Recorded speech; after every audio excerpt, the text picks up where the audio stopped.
নবীজি সাল্লাল্লাহু আলাইহি ওয়াসাল্লাম কোনো কথা তো দুইবার তিনবার পাঁচবার বলেন না, এক কথা একবারই বলছেন, ঠিক না? অবশ্য নবীজি গোটা জিন্দেগিতে কথা বলেছেনই কম। এই যত লক্ষ লক্ষ হাদিস দেখেন, মৌলিকভাবে নবীজির হাদিস 10,000-এরও কম। মৌলিকভাবে বলতে কি, একই রকম হাদিস দেখা যায় দুইটা তিনটা করে, দুই রকম তিন রকম করে নবীজি বলেছেন। আবার হাদিসের বর্ণনাকারী অনেকজন, এক এক বর্ণনাকারীর কারণে হাদিস এক এক রকম হয়ে গেছে। তো আমার নবীজি কথা বলেছেনই খুব কম, কিন্তু এক কথা বারবার বলেন নাই। নবীজি বলে গেছেন তো একবারই বলে গেছেন। সাহাবায়ে কেরাম নবীজির কথাগুলো এত মনোযোগী হয়ে শুনেছেন যে আমার নবীজির কথাগুলো অন্যদের কাছে এমন ভাবেই বর্ণনা করতেন, একটা অক্ষর, একটা পেশ, একটা জের জবর, নুক্তার ব্যবধান হইতো না। সুবহানাল্লাহ। তো আস্তে আপনাকে মাদারীপুর না শরীয়তপুর? এটা মাদারীপুরের সুবহানাল্লাহ তো আস্তে, আরো জোরে বলেন। তাহলে একবার চিন্তা করেন যে সাহাবায়ে কেরাম নবীজির কথা কত মনোযোগী হয়ে শুনতেন, যে একটা কথাও ছোটে নাই। এই জন্য আমাদের দেশের ওয়াজ মাহফিলগুলোতে অনেক আলোচনা হয়, মাশাআল্লাহ, দীর্ঘ সময় ধরে বক্তারা আলোচনা করেন, কিন্তু আমরা বাসায় কথাগুলো নিয়ে যেতে পারি না। কেন? ওই পরিমাণ মনোযোগী হয়ে কথা শুনি না। এই যে আজকের এখানে যারা আসছেন, আপনাদের উচিত কি এই কথাগুলো আগামীকাল যাদের সাথে দেখা হবে তাদের কাছে বলবেন, বাসায় গিয়ে বিবির কাছে বলবেন, কথা কয় না, মেয়েটাকে শোনাবেন, ছেলেটাকে বলবেন, তাইলে দ্বীনের কথা প্রচার বেশি হবে, ঠিক না? আমি মাঝে মাঝে আলোচনায় বলি, বাংলাদেশে এখন প্রায় 20 কোটি মানুষ। কত কোটি মানুষ? 20 কোটি। 20 কোটি মানুষকে দ্বীনের পথে ডাকার জন্যে হাজারো লক্ষ আলেম দরকার। বুঝেন নাই মনে হয়? কত আলেম দরকার? হাজারো আলেম দরকার, লক্ষ আলেম দরকার। 20 কোটি মানুষ যদি হয়, ধরে নেন যে 100 মানুষের জন্য একজন আলেম যথেষ্ট, যদি এটা মনে করা হয়, যদি তাহলেও তো 20 কোটি মানুষের জন্য 20 লক্ষ আলেম দরকার। কথা কন না তো? আবার সব আলেম বয়ান করতে পারে না, করে না, ঠিক না? আলেমদের মধ্যে কিছু আলেম আছে যারা মাদ্রাসাতে পড়ায়, ওনারা বয়ানের লাইনে মেহনত করতেও চান না বা করেন না। আবার কেউ আছেন শুধু মসজিদের ইমামতি করান, কেউ আছেন খানকাহের মেহনত করেন। আপনি দেখেন তো যারা বয়ান করতে পারে এমন আলেম কয়জন? তাহলে সংখ্যাটা অনেক কম না? এখন উচিত কি আমাদের এই কথাগুলো আপনি হিসাব করলে দেখবেন বাংলাদেশে সহি কথা বলে, দ্বীনের কথা বলে এমন 1000 আলোচক পাবেন না আপনি। কি আছে? হুজুররা কথা বললেন, আছে? নাই। জুমার দিনের বয়ান তো 1 ঘন্টার বয়ান, তত গ্রাম দেশে বয়ান হয় না। শহরে মাশাআল্লাহ মুসল্লিরা অনেক আসে, আগেই চলে আসে, এ কারণে বয়ান হয়। গ্রামে তো মানে মুসল্লি ঢুকে হলো কত 20 মিনিট, মানে 20 মিনিট 25 মিনিট, তাও আবার হুজুরের চোখের দিকে তাকায় থাকে। সভাপতি যদি একটু প্রভাবশালী হয়, সেক্রেটারি যদি মাশাআল্লাহ প্রভাবশালী হয়, তাহলে হুজুরের চেহারার দিকে তাকায় থাকে, দেখি হুজুর সুদের বিরুদ্ধে বলেনি। কি কথা কন না তো? হুজুর দেখি ঘুষের বিরুদ্ধে বলেনি, বললেই আবার চাকরি যাওয়ার একটা হিসাব নিকাশ চলে আসে। এই জন্য আমাদের দেশের মানুষ দ্বীন বুঝে না, দ্বীন জানে না। বুঝেন না কথা? দেখেন বর্তমান প্রচলিত সিস্টেমে আমাদেরকে দ্বীন থেকে কত দূরে সরিয়ে রেখেছে। এদেশের মানুষ ইসলাম জানতে চায়, ইসলাম শিখতে চায়, কিন্তু সরকারি পদ্ধতিতে সেন্ট্রালি দ্বীন শিখানোর কোনো সিস্টেম আমাদের করা হয় না। ওকে, ঠিক আছে, ঠিক আসতে বললেন কেন? ওই লোকের মাথা নিচে কেন? ওই হুজুরের ওই মাথা নিচে কেন? না শুনলে হবে না তো, আমার দিকে তাকায় শুনতে হবে। এটা আদব বললাম না? দেখেন, এই যে প্যান্ডেল করলেন, উচিত ছিল এই প্যান্ডেল সরকারি খরচে করা হবে। লাইট করলেন, মাইকিং করলেন, সরকারি খরচে করা হবে। মাইক ভাড়া দিবে সরকার, উচিত ছিল এটা। আপনারা মনে হয় বুঝেন না এই কথা, না? আমি আসলাম, আমার আসা যাওয়ার খরচ এটা বহন করবে সরকার। আমাকে সরকার পাঠাবে যে অমুক জায়গায় মাহফিলের আয়োজন করা হয়েছে, আপনি গিয়ে এতক্ষণ কথা বলে আসেন।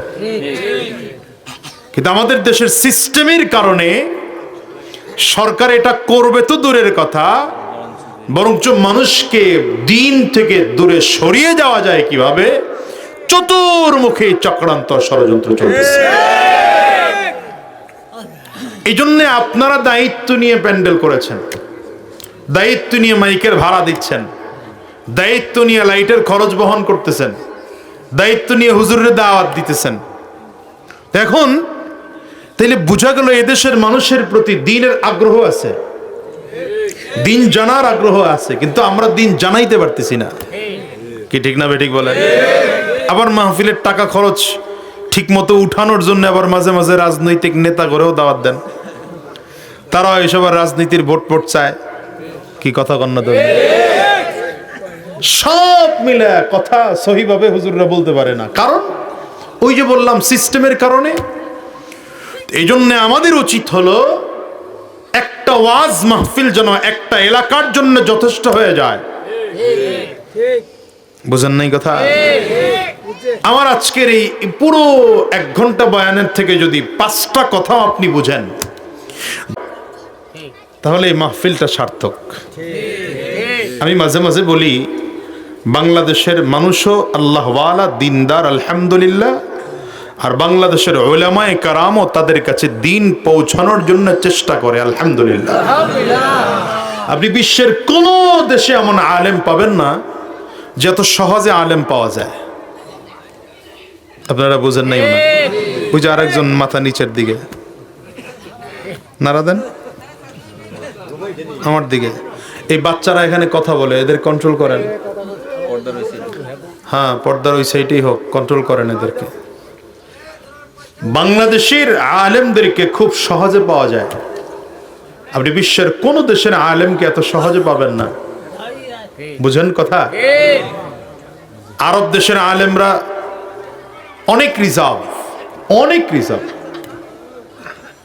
এদের সাথে সাধারণ মানুষ কথা বলার সুযোগই নেই, কারণ তাদের বডিগার্ড দেয়া থাকে, সরকারি সিকিউরিটি ফোর্স দেওয়া থাকে আলাদা।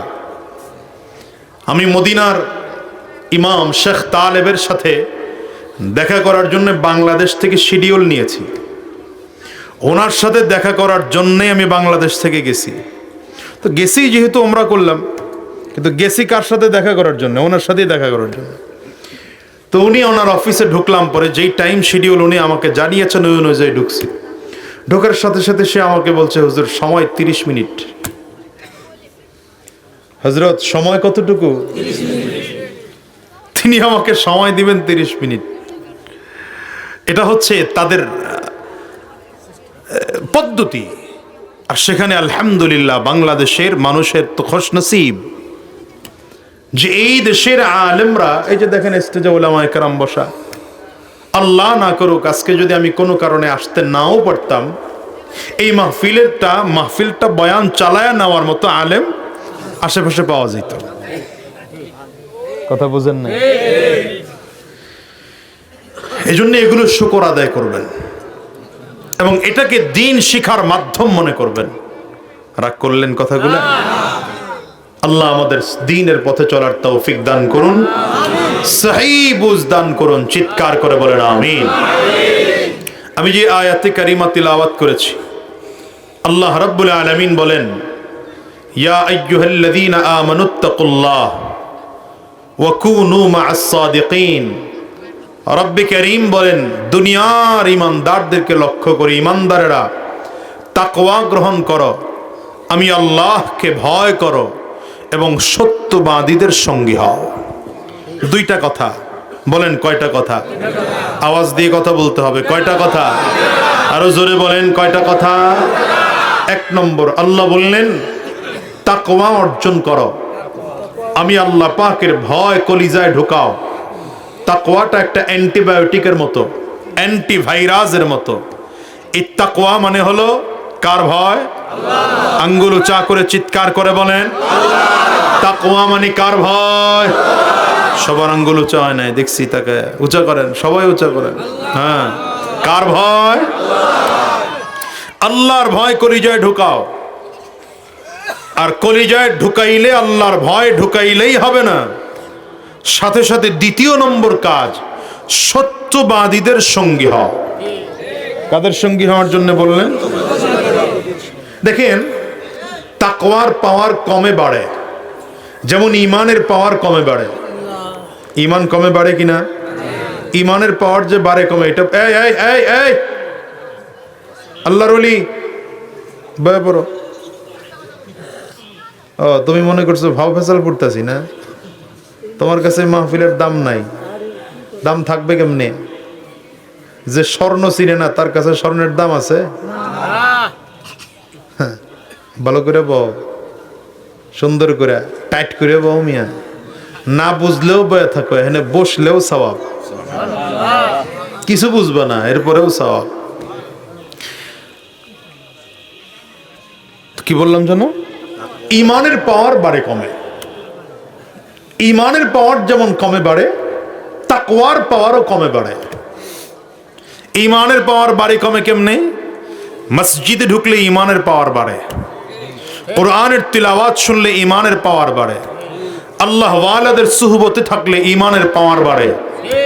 আবার বেঈমানদের সাথে চললে ইমানের পাওয়ার কমে যায়। কথা বলে না? এই যে দেখেন, আজকের এই মজলিস থেকে প্রমাণ দেওয়া যায়, এই মজলিসে এখন আমরা কেউ মিথ্যা কথা বলতেছি না, কেউ বেগানা নারীর দিকে তাকাইতেছি না। তো এই মানুষগুলোই বাহিরে গেলে টুকটাক মিথ্যা কথা বলে না, বলে না? এই মানুষগুলো বেগানা নারীর দিকে টুকটাক হলেও তাকায় না, তাকায় না?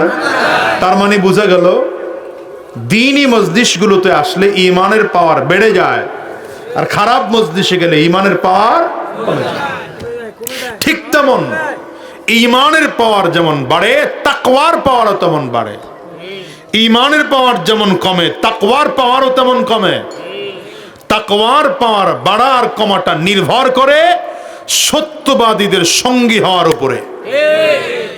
যে যত বেশি সত্যবাদীদের সঙ্গে থাকে তার তাকওয়ার পাওয়ার বাড়তে থাকে, ঈমানের পাওয়ার বাড়তে থাকে। যে যত বেশি সত্যবাদীর থেকে দূরে সরে যায় তার ঈমানি পাওয়ার তত কমতে থাকে, তাকওয়ার পাওয়ার তত কমতে থাকে। আপনার ঘরে খানা রান্না করা হলো আগুনের মধ্যে দিয়া, বলেন তো চুলা থেকে খানা নামানোর সাথে সাথে যেই পরিমাণ গরম থাকে 1 ঘন্টা পরে ওই রকম গরম থাকে না ঠান্ডা হয়ে যায়? কেন ঠান্ডা হয় বলেন তো? আগুনের ছোঁয়ায় খানা গরম থাকে, আগুন থেকে নামায় ফেললে খানা গরম থাকে না। এজন্য আল্লাহ তাআলা বলেন সত্যবাদীদের সঙ্গী হও, তাহলে তোমার তাকওয়ার পাওয়ারও বাড়বে, ঈমানের পাওয়ারও বাড়বে। এজন্য সাহাবায়ে কেরামদের তাকওয়া গোটা দুনিয়ার মধ্যে সব থেকে শ্রেষ্ঠ তাকওয়া। সাহাবায়ে কেরামদের ঈমান গোটা দুনিয়ার সব থেকে শ্রেষ্ঠ ঈমান, যাদের ঈমানের ব্যাপারে আল্লাহ তাআলা নিজে বলেন আমিনু কামা আমানান নাস, আমিনু কামা আমানান নাস। মানুষেরা ঈমান আনো যেমন করে আমার নবীর সাহাবায়ে কেরাম ঈমান এনেছেন। আন্নাস দ্বারা উদ্দেশ্য, আন্নাস মারিফা, নির্দিষ্ট মানুষেরা উদ্দেশ্য।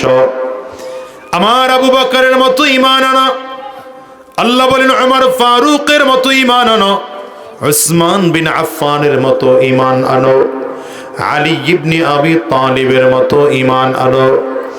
যাদের মতো ঈমান আনার জন্য আল্লাহ তাআলা বলেছেন এরা সাহাবায়ে কেরাম, গোটা দুনিয়ার মধ্যে সব থেকে বড় ঈমানদার। যাদের মতো ঈমান আনলে আমরাও জান্নাতি হওয়ার সম্ভাবনা আছে।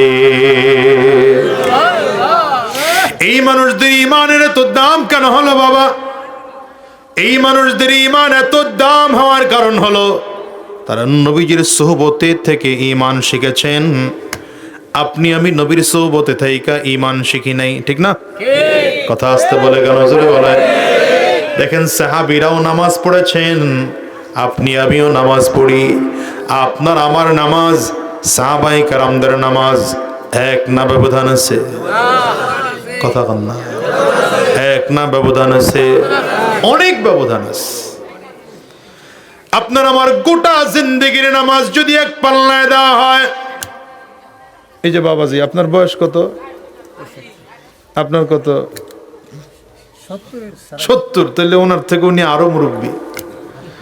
এই 70 বছরের মুরব্বী বাবা, ধরে নেন যে উনি নামাজ ফরজ হওয়ার পর থেকে এক ওয়াক্ত নামাজ ছাড়েন নাই। সেটা 70 বছরের এই বাবা মিনিমাম 55 বছর নামাজ পড়ছেন। মানুষ সাধারণত নামাজ ফরজ হয় 14-15 বছরে, তো ধরে নেন 15 বছর ধরলাম, ছেড়ে দিলাম 70 থেকে, তাইলেও তো 55 বছর পড়ছেন। এই 65 বছরের মুরব্বী বাবা উনি মিনিমাম 50 বছর নামাজ পড়ছেন, ঠিক না? অথচ এই তুলনায় যদি তুলনা করা হয়, আবু বকর সিদ্দিক রাদিয়াল্লাহু আনহু কত বছর 5 ওয়াক্ত নামাজ পড়ছেন? হ্যাঁ, কত বছর? হিসাব দেখেন এটা। আবু বকর সিদ্দিক রাদিয়াল্লাহু আনহু নবীজির 2 বছর পরে ইন্তেকাল করেছেন। তাইলে নবীজির ঈমানি হালাতের 23 বছর, নবীজির নবুয়তির 23 বছর আর 2 বছর কত হলো? 25। 25 কত হলো? 25 থেকে আরো 10 মাইনাস হবে, কারণ নামাজ ফরজ হয়েছে কবে? না, খবর নাই। নামাজ ফরজ হয়েছে কবে? দেখছেন, এই ইতিহাসও এদেশের মানুষ জানে না, কিন্তু আইপিএল এর খেলা কবে এদেশের যুবক সব জানে। নামাজ ফরজ হয়েছে নবুয়তির 10ম বছরে। তাহলে নবুয়ত প্রাপ্তির 10 বছর পরে নামাজ ফরজ হলো। তাহলে আবু বকর সিদ্দিক রাদিয়াল্লাহু আনহু 25 থেকে আরো 10 মাইনাস করেন, মাত্র 15 বছর নামাজ পড়ছেন। আবু বকর সিদ্দিক রাদিয়াল্লাহু আনহু নামাজ পড়ছেন কত বছর? মাত্র 15 বছর। হযরত ওমর রাদিয়াল্লাহু আনহু নামাজ পড়েছেন ওই একটু বেশি, কারণ হযরত ওমর বেঁচে ছিলেন আরো বেশি, 10 বছর বেঁচে ছিলেন নবীজির আরো বেশি। আমি আবু বকর সিদ্দিক রাদিয়াল্লাহু আনহুর সাথে তুলনা করি। এই বাবাজির নামাজ কত বললাম? ধরে নেন উদাহরণ, প্রায় 55, ওনার 55, ওনার 50। সেই তুলনায় আবু বকর সিদ্দিক রাদিয়াল্লাহু আনহুর নামাজের সংখ্যা কম, নামাজের কিন্তু এমন বাবাজির 50,000 মুরব্বীর 50 বছর 60 বছরের নামাজ এক পাল্লায় করেন, আর আবু বকর সিদ্দিক রাদিয়াল্লাহু আনহুর একটা সাজদাকে আরেক পাল্লায় করেন। তো জীবনের 15 বছরের নামাজ না, একদিনের 5 ওয়াক্তের এক ওয়াক্তের একটা সাজদাকে আরেক পাল্লায় করেন, সমান হবে? কেন বলেন তো? হ্যাঁ হ্যাঁ হ্যাঁ, বলেন বলেন। নয় তো মাশাআল্লাহ, এই যে ওয়াজ বুঝতেছে, তোর মতো লোক দরকার বেটা। বলেন তো এই দামটা কেন? সুহবত। কারণ এই মুরব্বী তো নবী পায় নাই, সাহাবী পায় নাই, তাবেঈন পায় নাই, তাবেঈন পায় নাই।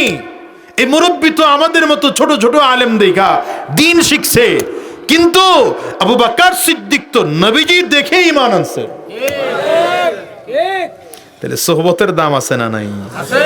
ইয়া আইয়ুহাল্লাযীনা আমানুত্তাকুল্লাহ ওয়া কুনু মা'আস সাদিকিন। আল্লাহ বলেন, গোলাম ঈমান আনো, ঈমান আনো। এই ঈমানদারেরা তাকওয়া গ্রহণ করো। শুধু তাকওয়া গ্রহণ করলেই হবে না, সত্যবাদীদের সঙ্গী হয়ে যাও। যারা সাহাবায়ে কেরাম ছিলেন তারা নবীদের সঙ্গী হয়েছে।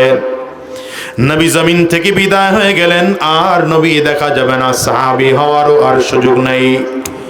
কারণ কে সাহাবী বলেন তো? যারা ঈমানি হালাতে আমার নবীকে দেখেছেন।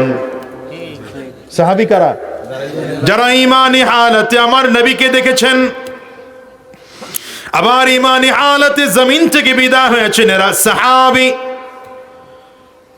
নবী জমিন থেকে বিদায় হওয়ার পরে আর নবীকে ঈমানি হালাতে দেখার সুযোগ নাই, তো সাহাবী হওয়ার সুযোগ নাই, কিন্তু সাহাবী দেখার সুযোগ আছে। এখন যারা ঈমানি হালাতে সাহাবী দেখেছেন, ঈমানি হালাতে জমিন থেকে বিদায় হয়েছেন, তাদেরকে বলা হয় তাবিঈন।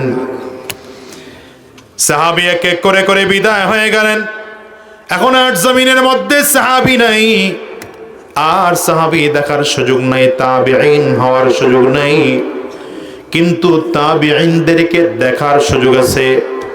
যারা ঈমানি হালাতে তাবিঈন দেখেছেন, ঈমানি হালাতে জমিন থেকে বিদায় হয়েছেন, তারা তাবিঈ তাবিঈন।